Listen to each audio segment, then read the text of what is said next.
Well, it's Thursday morning for your NBL now, all thanks to Code Sports, the home of the NBL coverage, and Parky joins me once again. Parky, I'm glad to be hearing your voice on these NBL Nows, mate. We haven't caught up for a little bit, but how you doing?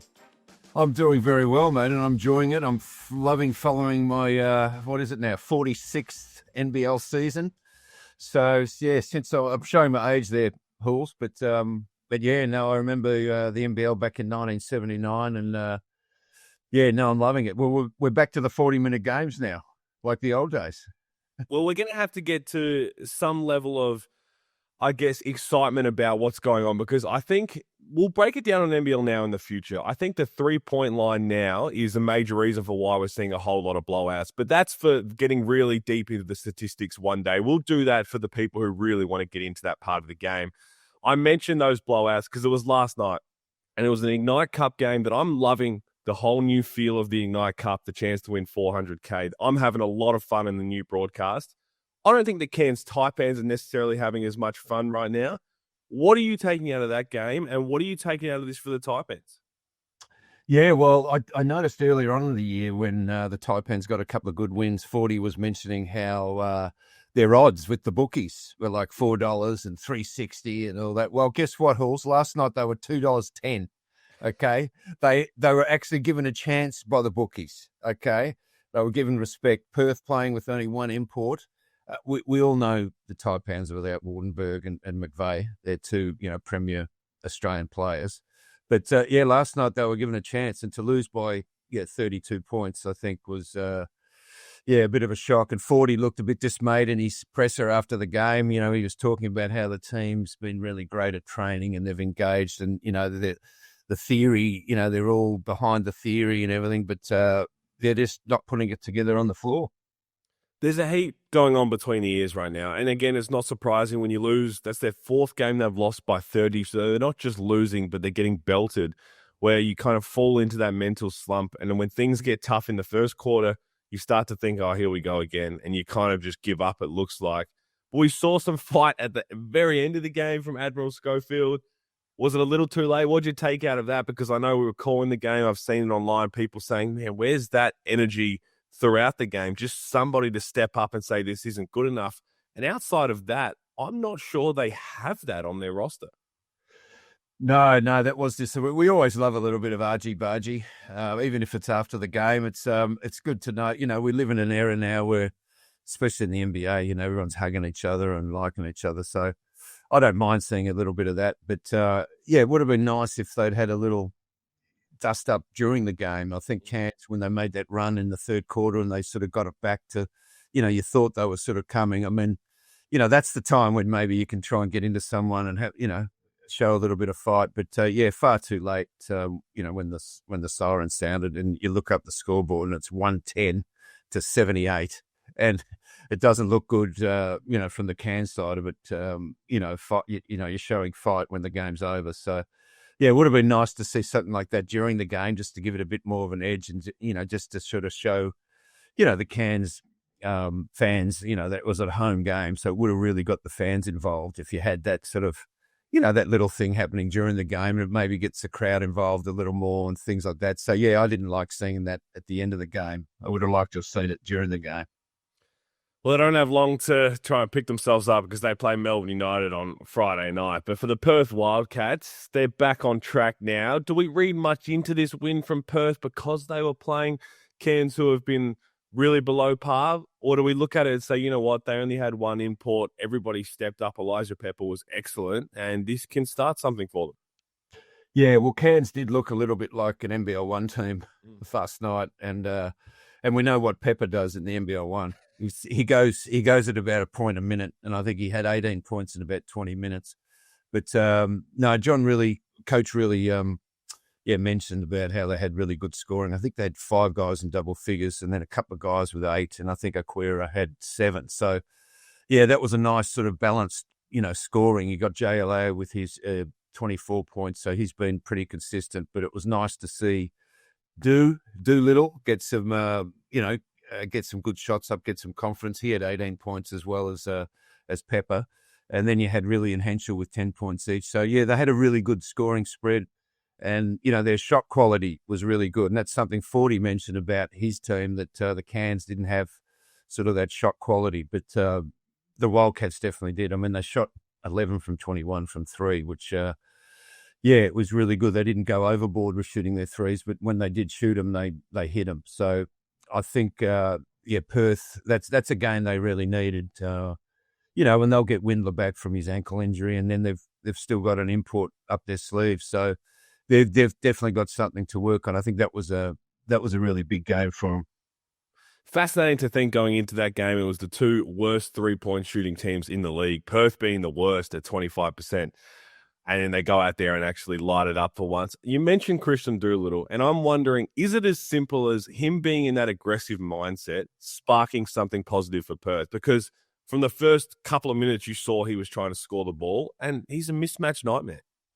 No, he is. We've sort of been waiting for him, but I guess he's been sort of sitting back and, with Windler, except for his first game, I think Windler's been on fire.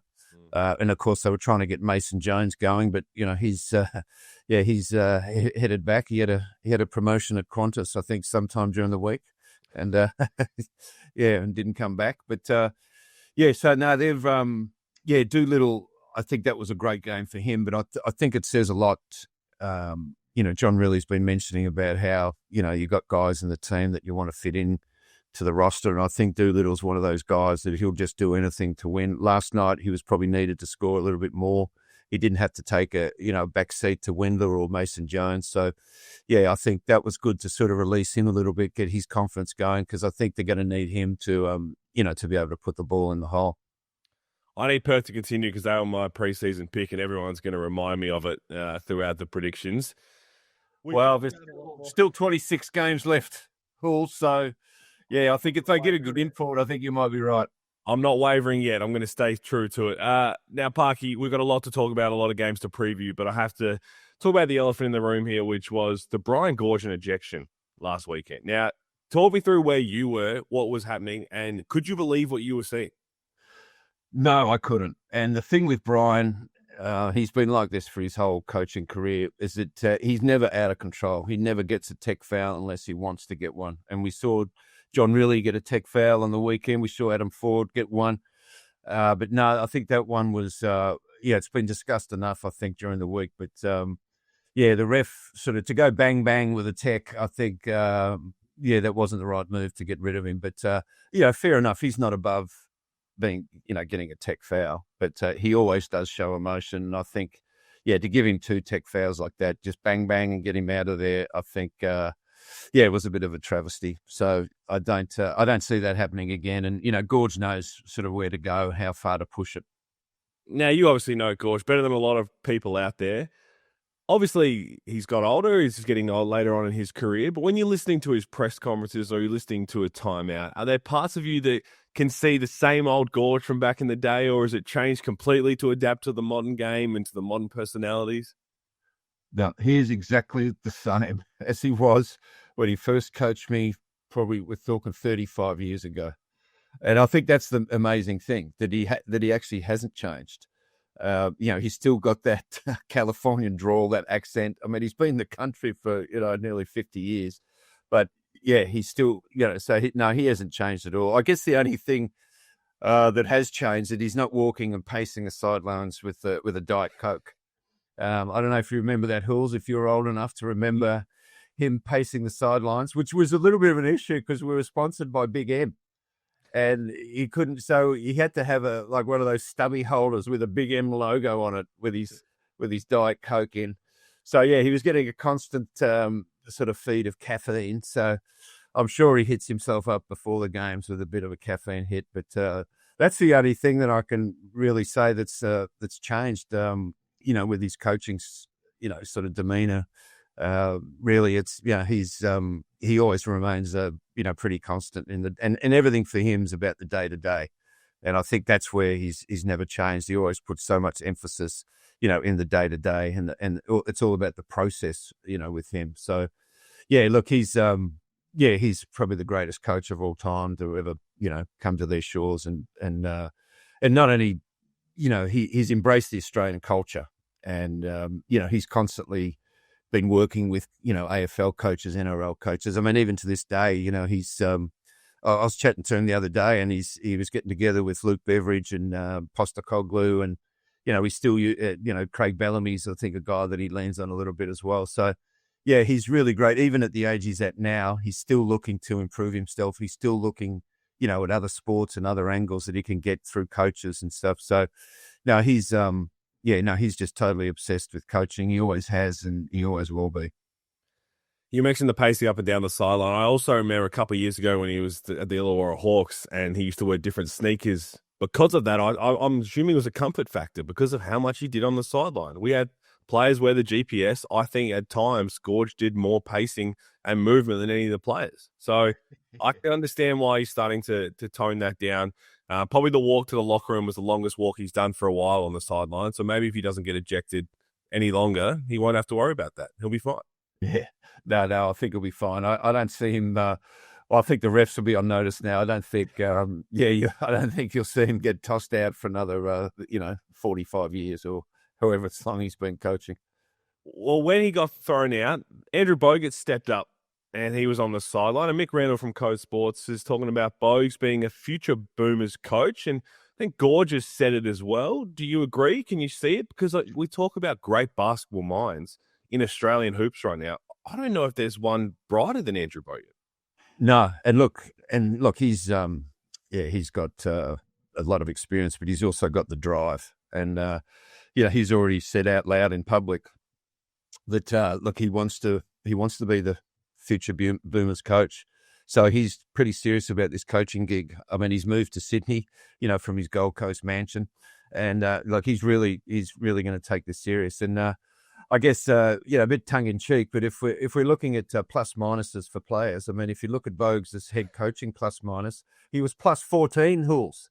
He was up 8 when Goorj got tossed, and they ended up winning by 22. So my calculations, he's a plus 14 as a coach. But I actually expected Billy T to sort of take over naturally because he's been a head coach. I mean, he was a head coach of the Hobart Devils back when I played in the 90s. That's how experienced Billy T is. So I really thought he'd sort of take over that the head coaching spot when Goorj was tossed. But no, Bogues seemed pretty comfortable on that sideline, pacing the sidelines. And that's one thing you can say about these NBA players. Is that they play so many games, in their NBA career. So they have a real knack, especially being a game coach on game night. They're really good, with the flow of the game, little nuances that they can sort of pick up. Just from sitting on the bench and playing all these games, in the NBA, I think he's got a lot of experience. So no, to answer your question, I think he could definitely be a future Boomers coach. He's got to obviously, get to be a head coach in a professional league, which could be the NBL, it could be overseas. We don't know, but I can see that one. I can see that one happening for sure. I believe there was a score sheet error actually with the way that happened because Billy T did coach a couple of possessions, then Bogues had to step in. So I think you're on the right path there, Parky. I'm not sure what happened, but either way, we got to see what it would look like to have Bogut on the sideline. 2 big games coming up on Thursday. Let's preview the New Zealand Breakers and the Brisbane Bullets. One team desperate for a win. The New Zealand Breakers desperate to get another win after getting 1 of 2 last round. What are we seeing for this game? Because Casey Prather has been playing at an unbelievable level. PJC's flying right now. The Battle of the Bigs is going to be fun to watch. What are you looking forward to? Yeah, no, well, Casey Prather, I mean, as they say, behind every great man, there's a great woman. And, how good's Ariana? She's a superstar. But no, Prather's just, I've been very surprised at the level that he's playing at. He's playing a lot smarter. He's not as athletic as he was. I think he's 34 years of age, but his fundamentals, in his scoring ability, it's just been amazing. I mean, he's averaging 26 points at 50%. I think about 6 rebounds, 4 assists. I think I'm rounding up there, but so he's on track. And if it wasn't for a guy called Bryce Cotton, you'd probably have him as up there in the MVP running. He's been unbelievable. And I agree. I got to play with him in 2018, but I think he's more damaging than he ever has been right now because of that IQ and how he's playing.